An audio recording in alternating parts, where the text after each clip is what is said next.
Aujourd'hui, c'est la question numéro 29. C'est une vérification à l'intérieur du véhicule. Montrer le voyant signalant la mauvaise fermeture d'une portière. Donc, le voyant, il est là, c'est comme ça. Et dans d'autres voitures, ce sera sur le tableau de bord, comme là. Là, par exemple, si je veux la portière, on a le... On n'a pas un voyant en fait dans la pictogramme qui nous montre qu'il y a une portière qui est ouverte. Là. Et il y en a d'autres voitures, il faudra allumer le moteur. Si ça n'allume pas le moteur, ça ne marche pas.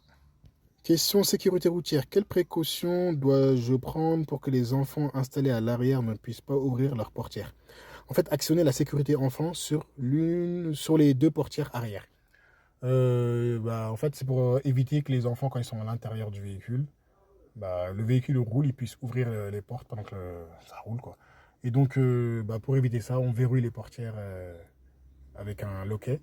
Et comme ça permet en fait de bloquer les portes de l'intérieur. Mais par contre, on peut les ouvrir de l'extérieur. Je crois qu'il y aura une autre question qui va arriver comme ça. Où je pourrais montrer comment les actionner. Question premier secours. Citez les trois manières d'évaluer l'état de conscience d'une victime. En fait, ce qu'il faut faire, c'est lui poser une question, des questions simples. L'état de conscience, c'est-à-dire quelqu'un comment dire, savoir si la personne elle est consciente ou pas. En fait, lui poser des questions simples. Comment ça va? La personne elle va répondre. Vous m'entendez? Est-ce qu'elle t'entend? Soit elle va hocher la tête. Serrez-moi la main. Lui secouer doucement l'épaule. Lui secouer doucement l'épaule. Ou lui poser des questions simples pour que la personne réponde en fait. Serrez-moi la main et serre un peu la main. Voilà. Comme ça, parce que peut-être ça se trouve la personne ne peut pas bouger. Voilà.